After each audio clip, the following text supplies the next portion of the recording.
Ladies and gentleman, boys and girls, सगळ्यांचं खूप खूप स्वागत आहे पुढारी न्यूजमध्ये आणि कल्लाकार या शोमध्ये. आता कसं आहे, लोकसभा निवडणुका संपलेल्या आहेत, त्यामुळे आता आपण कल्ला करणार आहोत. निवडणुकीचा कल्ला संपलेला आहे आणि आता we are back with Kallakar आणि we are back with Priyadarshan sir. खूप खूप स्वागत आहे. Thank you for coming on the show. सगळ्यात पहिल्यांदा हा शो जो आहे त्याचं नाव आहे कल्ला आणि कार. सो कल्लाकार. सो तुमच्या आयुष्यात ही गाडी कधी आली, ड्रायव्हिंग व्हील कधी आली? सगळ्यात पहिला प्रश्न हाच आहे. ही गाडी टाइमपास 2च्या एक साधारणतः वर्षभर आधी आली. राईट. मला 2015ला टाइमपास 2 आला. 2014ला ही गाडी आली. 2014ला ही गाडी आली. राईट. आणि तेव्हा इरा खूप लहान होती. याआधी माझ्याकडे एक वेगळी गाडी होती, पण SUV असावी, सगळ्यांना एकत्र जाता यावं याच्यासाठी ही फॅमिली कार म्हणून आम्ही गाडी घेतली. आणि ही गाडी मला भयंकर लकी ठरली. राईट. ही गाडी आली टाइमपास 2 आला. ही गाडी आली मिस्टर अँड मिसेस नावाचं नाटक आलं. ही गाडी आली शांतेचं कार्ट मला मिळालं आणि खूप छान छान गोष्टी घडल्या. त्यामुळे आज गाडीला खरं तर 11वं वर्ष रनिंग आहे कारचं, पण माझी इच्छा नाही अजून ही कार. पण कम्फर्ट बघा ना गाडीत, आणि महिंद्राच्या त्या गाडीत कम्फर्ट मेजर असतं ना. मस्त आहे कार, खूपच छान आहे. दुसरी गोष्ट माझ्या सगळ्या रिक्वायरमेंटसाठी ॲब्सोल्युटली करेक्ट आहे. माझं तसंही फार काय रायडिंग काय फास्ट नाही किंवा काय आपण सुसाट वगैरे नाही. मी जातो सुसाट नाही असं नाही, पण इट डिपेंड्स की काय कुठे आहे मी. आपण ड्रायव्हिंग ना दोन गोष्टी आहेत. एक तर फार मेहनतीने शिकतो, दुसरं फार लवकर आणि पटकन शिकतो. असे दोन प्रकारचे लोक मला सापडले. बरोबर. तुम्ही ड्रायव्हिंग कसे शिकलात? म्हणजे ड्रायव्हिंग स्कूलला जाऊन शिकलात? माझ्या घरच्यांना विचारशील तर माझे घरचे हैराण होतील. माझ्या घरी कोल्हापूरला आई बाबांचे जे मित्र होते त्यांच्याकडे सगळ्यांकडे गाड्या होत्या. ऑफकोर्स आमच्याकडेही होती, पण ती कंपनीची गाडी होती बाबांच्या. तर गाड्या यायच्या, तू विश्वास ठेवणार नाहीस. मी गाडीत बसून ते मला गाडीची किल्ली द्यायचे. मी कितवीत असेल, 5वी 6वीत असेल, पण मी फक्त किल्ली लावायचो आणि मी फक्त मिमिक करायचो. गाडी चालवण्याचं मिमिक करायचो, किंवा डोक्यात काहीतरी चाललेलं असायचं त्यावेळेला, त्या वयातलं सगळे मिमिक करायचो. आणि नंतर 7वी 8वीमध्ये आमची आई वडिलांच्या ग्रुपची एक पन्हाळ्यावर पार्टी होती आणि सगळ्यांनी असं ठरवलं की पन्हाळ्यावर जेवायला जाऊया. बरोबर. आणि आम्ही सगळी मुलं आणि ह्या सगळ्या 7-8 फॅमिलीज आम्ही जेवायला गेलो. आणि माझा एक काका आहे, अजित काका नावाचा, माझ्या बाबांचा मित्रच आहे. बरोबर. कोल्हापुरातले खूप मोठे डेंटिस्ट आहेत ते. तर त्यांनी चावी दिली आणि तो म्हणाला की बघ इथल्या इथे चालवा, आता इथे आसपास कोण नाही, मध्ये ग्राउंड आहे, जाऊन काय लेफ्ट आणि राईटला जाईल. बरोबर. आणि मी चावी घेतली आणि मी जे मिमिक करत होतो तशी चालवली, तर गाडी आली मला. गाडी मला म्हणजे मला कुठेही जाऊन शिकावं लागलं नाहीये की मला गाडी येते की नाही. मला गाडी आलेली आहे. आणि रुपारेल कॉलेजमध्ये असताना गाडीचा काही संबंधच नसायचा, पण जेव्हा जेव्हा गाडीशी संबंध आलाय तेव्हा मी व्यवस्थित चालवली. मी ड्रायव्हर ठेवत नाही. माझ्याकडे ड्रायव्हर होता, म्हणजे खूप. एकतर त्याची कारण फार वेगळी आहेत की एकतर ते टिकत नाहीत संभाव. रात्री 2ला पॅकअप, 3ला पॅकअप, शो संपून इकडे तिकडे 3 वाजता निघायचं, कधी 7, 7:30, 8ला यायचं, त्यामुळे फार ते टिकत नाहीत. दुसरी गोष्ट, मला पर्सनली फार ड्रायव्हिंग आवडतं. मी खूप खूप खूप ड्रायव्हिंग केलेलं आहे. म्हणजे कधी कधी मी इथून हम्पी नावाचा प्रकाश बरोबरच मी सिनेमा केला होता. मी इथून हम्पीला गाडीने घेऊन गेलो होतो एकटा. मी गाडीने गेलो 700-750 किलो. मी वन स्ट्रेच 700-750 किलोमीटर गेलो. शूटिंग वगैरे सगळं. कोणी लागत नाही गप्पा मारायला वगैरे? कोण नाही. काय थोडीफार गाणी असतील ठीक आहे, पण तीही मला अगदी असा स्ट्रेच पाहिजे की आता गाणी ऐकूया. कंटाळा येत नाही तोवर गाणी ऐकत नाही. काय आता आपण गाडीच्या गप्पा आणि गाडी तुम्हाला कशी आली हे तुम्ही सांगितलं, आणि तुम्ही सिनेमाविषयी बोललात, आणि त्या दिग्दर्शकासोबत तुम्ही अनेक कामं सुद्धा केली. त्याचा नवीन सिनेमा जो आता प्रेक्षकांसमोर आलाय फार भारी आहे. त्याच्याबद्दल आपण सगळ्यात पहिल्यांदा बोलूया. शक्तिमान. म्हणजे हे नाव, आणि त्या दिवशी मला प्रेस कॉन्फरन्सला लोकांनी शक्तिमानला घेऊन किती शक्तिमानचे, त्याच्यानंतर मला विचारले तुम्ही पहिल्यांदा शक्तिमान कधी पाहिलेलं. बरोबर. पण मला असं वाटतं शक्तिमान हा प्रत्येकामध्ये असतो. म्हणजे तुम्ही तुमच्या वडिलांसाठी शक्तिमान आहात, तुम्ही तुमच्या मुलासाठी तुम्ही शक्तिमान आहात, तुमच्यासाठी कोणीतरी शक्तिमान असेल. तरी शक्तिमान सिनेमा आहे तरी काय म्हणाल? मला असं वाटतं 2 कुटुंबाची गोष्ट आहे. राईट. आणि दोन्ही कुटुंब भिन्न आहेत. एक सधन आहे, त्यांच्याकडे सगळं काही आहे, गाडी आहे, पैसा आहे, एक सेटल्ड आयुष्य आहे. आणि दुसरं कुटुंब त्या मानाने तसं आपण म्हणू कन्व्हेन्शनली गरिबी असं नाही, पण एक मर्यादित पैसे आहेत त्यांच्याकडे, सीमित गोष्टी आहेत आणि त्या दोघांनाही मुलं आहेत. एकाला मुलगा आहे, एकाला मुलगी आहे आणि ही त्या ते दोघे आपापल्या मुलांसाठी तसं पाहशील तर हे आहेतच, म्हणजे सुपर हिरो आहेतच. सो शक्तिमान म्हणजे काय? शक्तिमान म्हणजे सुपर हिरो. आणि सुपर हिरो कोण असतो तर आपण नेहमी सुपर हिरो सिनेमातला गुंडांना मारणारा आणि वाईटावर चांगल्याने मात केली असा दिसणारा सुपर हिरो नेहमी आपल्याला दिसतो. पण तीच खरी ताकद आहे की सामान्य माणूसच सुपर हिरो आहे. कारण सामान्य माणूस ज्याच्यातनं जातो, मला असं वाटतं सगळ्या सामान्य माणूस ज्या परिस्थितीतून जातो त्यातनं सुपर हिरो कधी जाणार नाही आणि ते सुपर हिरो त्याला झेपणारही नाही, सुपर हिरोला झेपणारही नाही सामान्य माणूस ज्या परिस्थितीतून जातो. आणि हे आजचं नाही, हे नेहमीच आहे. तर त्या सामान्य माणसांची गोष्ट आहे. तर मुलांसाठी फार इंटरेस्टिंग सिनेमा आहे की आपले आईवडील नक्की आपल्यासाठी करतात काय. आणि त्या वयातली मुलं, विशेषतः ज्या वयात मुलांना खरं तर कशाची म्हणजे आपल्यालाही जशी जाणीव नव्हती तशी जाणीव नसते की घरी पैसे कुठून येतात, हे घर कशावर चालतं, आपले आई वडील एक्झॅक्टली काय करतात, वडील बाहेर जाऊन काम करतात, आई बाहेर जाऊन काम करते, म्हणजे काय करते ते येतं जेव्हा आपण करायला लागतो, जेव्हा आपण करायला लागतो. मग आपल्याला लक्षात येतं की आपण ज्या परिस्थितीत होतो ती परिस्थिती मग इतरांच्या तुलनेत बरी वाटायला लागते की आपल्या आई वडिलांनी आपल्यासाठी केवढं केलं किंवा काय केलं. सो ते सुपर हिरो आहेतच. आपण नेहमी असं म्हणतो तुम्ही अनेक दिग्दर्शकांच्या सोबत कामं केली, त्यांच्या अंडर तुम्ही कामं केले, तुम्ही स्वतः एक दिग्दर्शक आहात. अशा वेळी तुम्ही कसं काय त्या दिग्दर्शनाच्या बाहेर राहता? हाऊ इज इट पॉसिबल की ते राहावंच? राहावं कसं आहे की मी तुला सांगतो, तो दिग्दर्शक डोकावत नाही का आपल्या मनात, अरे नाही हे गलत हो रहा है ना, ते काय होतं? हे बघ, तसं झालं तर मी जो कोण दिग्दर्शक आहे त्याला मी डेफिनेटली मी चार चौघात काही सांगणार नाही, कारण मी तिथे डिरेक्टर नाही आहे. आणि मला जर वाटलं की काही सांगायचं असेल किंवा मला काही एक्सप्रेस करायचं असेल तर ते मी 1000% ठाम असल्याशिवाय दिग्दर्शकाशी बोलत नाही.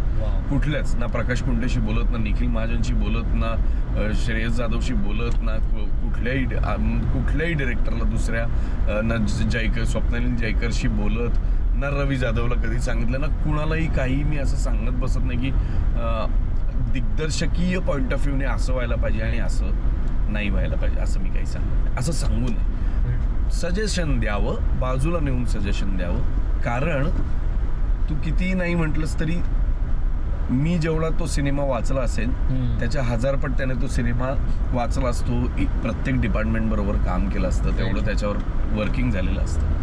आणि दुसरी गोष्ट, मी ॲक्टर म्हणून जेव्हा सिनेमा स्वीकारतो तेव्हा इट इज माय रिस्पॉन्सिबिलिटी की मी तो ॲक्टर म्हणून स्वीकारलेला सिनेमा आहे. मी डिरेक्टर बरोबर चर्चा करू शकतो, पण इव्हेंच्युअली मला ते डिलिव्हर करायचे जे मला दिलेलं काम आहे. ते सोडून मी डिरेक्टर लेवलवरच्या 4 गोष्टी सांगत बसलो तर ते मला असं वाटतं योग्य नाही.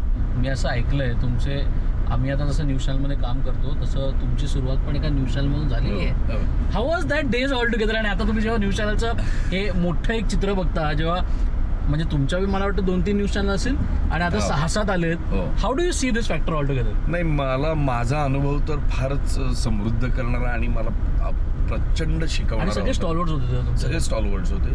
पण आता स्वरूप फारच बदललेलं आहे. म्हणजे आता म्हणजे इट इज लाईक की म्हणजे आता तसं ब्रेकिंग न्यूजला याला काही अर्थ, या टर्मला आता काही तसा अर्थ नाही राहिलेला आहे. प्रोग्रामिंग वगैरे असं आता काही everything is breaking and everything is exclusive and everything is watermark. त्यामुळे आता त्याला काही हे नाहीये. मला या सगळ्यांमधून प्रत्येकाचा एक ब्रेक थ्रू मुवमेंट असतो बघा, करिअरमधला किंवा कुठल्या तरी गोष्टीमधला जेव्हा आपण करिअर सुरू करतो.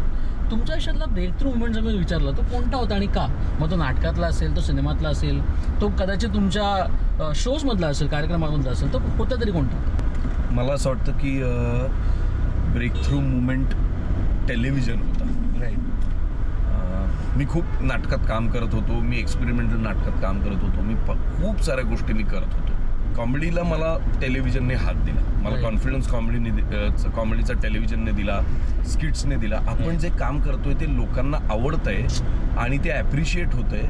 आणि आपण जे स्वतःबद्दल असं समजत होतो हे जमणार नाही की आपण असं काय असं वेगळं करतोय, आपल्याला काय येणार आहे, हा जो एक न्यूनगंड होता तो सगळा कॉमेडीने टेलिव्हिजनने किल केला. आणि टेलिव्हिजनची ताकद ही आहे की त्याचा रीच एवढा मोठा आहे, त्याचा पसारा एवढा मोठा आहे की लोक ओळखू लागले आणि लोकांना आवडू लागलं हे मला कळू लागलं.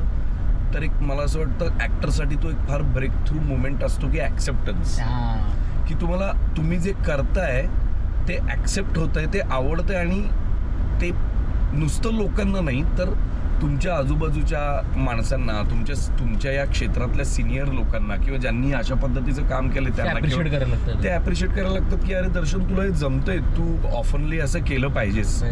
फू बाय फू बरोबर, चलाविदाची सुरुवात बरोबर आणि हास्यजत्रा बरोबर. आणि या तिघांनी एक वेगळा लेवलचा एक ऑरा स्वतःबद्दल क्रिएट केला. कसं काय पाहता या सगळ्यांमध्ये? आणि दुसरा त्याच्यातला मूळ प्रश्न असा आहे की जेव्हा चलाविदा एक ग्रेटनेसला होत होतं त्याच्या अगोदर तुम्ही निघालात, बरोबर. हास्यजत्रा जेव्हा होत होतं त्याच्या अगोदर तुम्ही निघालात, बरोबर. काय कारण आहे दर्शन सर? का तिकडे तुम्हाला असं वाटलं नाही की आपण टिकलं पाहिजे की दुसरं काम आलं म्हणून तुम्ही? नाही, एक तर फू बाय फू बद्दल सांगायचं तर फू बाय फूचे मी 1 नाही 2 नाही 3 season. Very true, very. So तू जर कन्सिडर करशील 3 सीझन मी फू बाय फूचे केल्यानंतर मला असं वाटलं की इव्हेंच्युअली मला स्टॅग्नन्सी आली.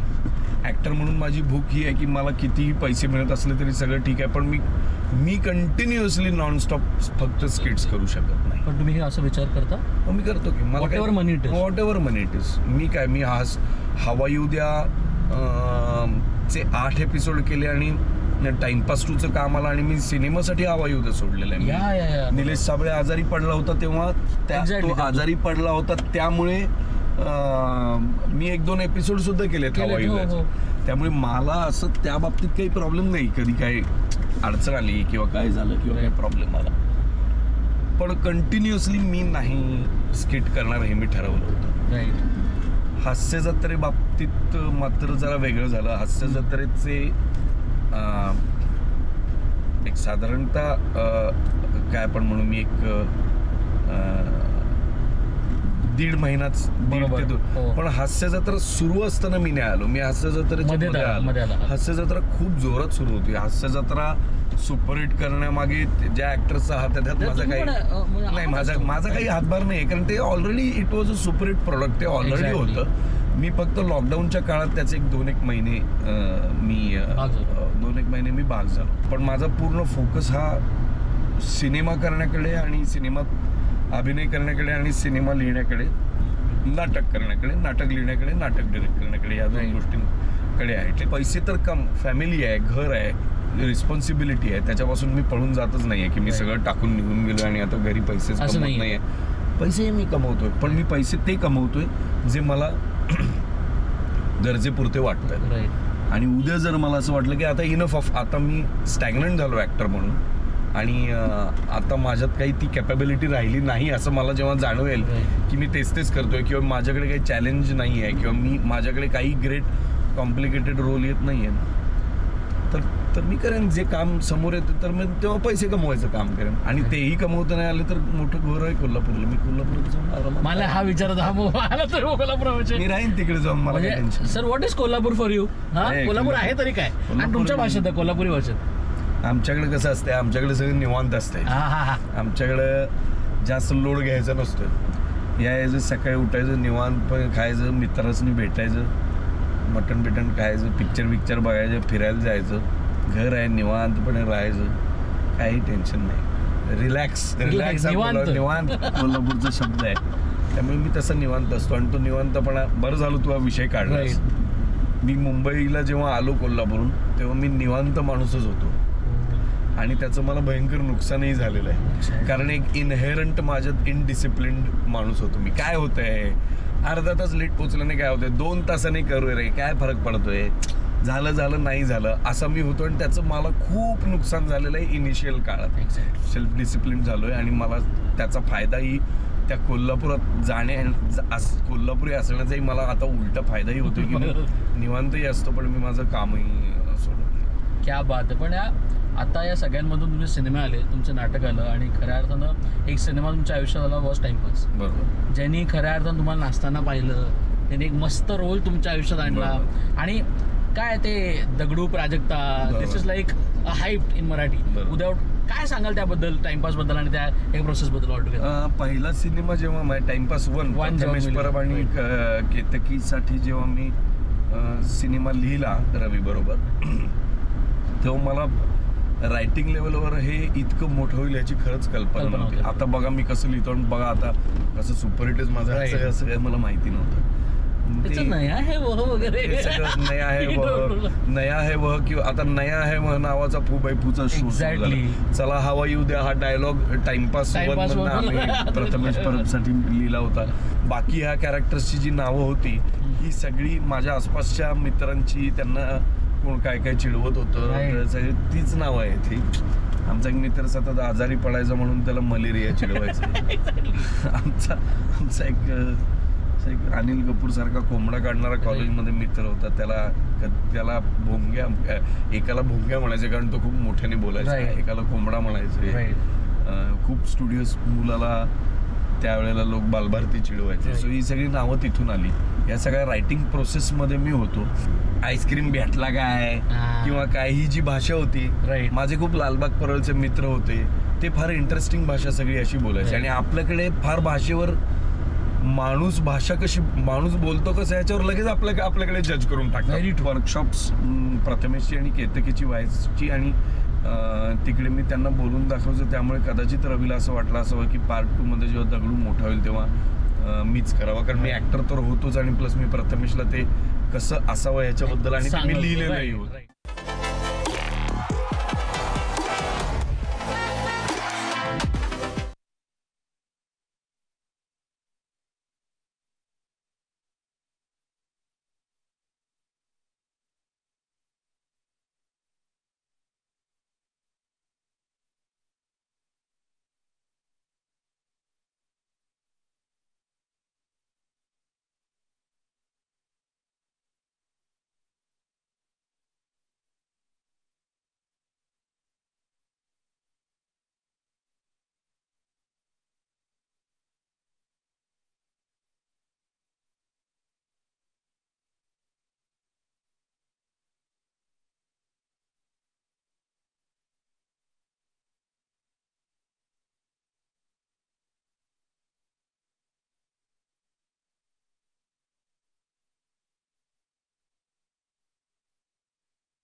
वेगळं मराठी रंगभूमीने केलं पाहिजे, दर्शन सरांचं काय म्हणणं? ब्रॉडवे थिएटर शक्य आहे का की नाही? शक्य असं नाही आहे, असं काहीच नाही आहे. पण त्याच्यासाठी सगळ्यासाठी आर्थिक गणित पहिलं पाहावं लागेल. दुसरी गोष्ट तसं नाटक पाहावं लागेल. आपल्याकडे त्यांच्याकडे ब्रॉडवेला जर तू पाहशील तर नाटक हे माध्यम सुद्धा व्हिज्युअली खूप पुढे आहेत ते. आपल्याकडे नाटक हे माध्यम खूप वर्बोज आहे, लेखनाचं डायलॉग्सचं माध्यम आहे आपल्याकडे. आणि इंटिमेट थिएटर एकदम जोरात आहे. इंटिमेट थिएटर म्हणजे ते थिएटर की ज्याच्यात 50, 60, 70 लिमिटेड सीट्स असणारं थिएटर. आणि त्या लिमिटेड सीट्समधून आपण काय आपण म्हणू थिएटर सादर करायचं, नाटक सादर करायचं. काही जणांचं नाटक तर इतकं इंटरेस्टिंग आहे की ते घरी जाऊन सुद्धा नाटक सादर करतात. असं सुद्धा आता थिएटर मॅड सखाराम जे सुरू आहे ते आता छोट्या मॅड सखाराम सुरू आहे, सॅड सखाराम सुरू आहे. मोहित टाकळकर ललित प्रभाकर बरोबर करतायत. घंटा नावाचं एक हे करतोय, नाटक करतोय. आत्ता लव्ह अँड इन्फॉर्मेशन नावाचं मोहित टाकळकरने नाटक केलंय NCPA साठी. मी आता दगड की माती नावाचं आता एक नाशिकच्या संस्थेचं नाटक आलंय. आविष्कार नवीन नाटक करतंय पुण्यातल्या संस्था. सो असं नाहीये की आपण थिएटर करत नाही आहोत, पण आपलं थिएटर हे खूप इतरांच्या थिएटरपेक्षा वास्ट आहे, प्रगत आहे. प्राजक्त देशमुख सारखा मुलगा एक संगीत देवबाभळी सारखं नाटक लिहितो, किती shows प्राजक्त होतात देशमुखला संगीत अकॅडमी अवॉर्ड मिळतो.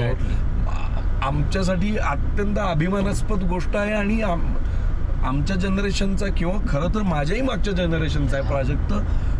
त्याने असं नाटक करावं आणि ते व्यावसायिक रंगभूमीवर इतकं जोरात चालावं ही आपल्यासाठी खूप चांगली साईन आहे. म्हणजेच प्रेक्षक आहे आणि तो बघतो, म्हणजे तो बघतो, नीट पद्धतीने त्याच्यापर्यंत ते पोहोचलं तर 100% तो नाटक पाहतो. आपण नेहमी असं म्हणतो आपण कोणाला कोणाकडून इन्स्पायर होत असतो. आज तुम्हाला एक संधी दिली की कल्लाकार या शोमध्ये तुम्हाला तुमच्या गाडीच्या बाजूच्या सीटवर कोणाला तरी बसवायचं.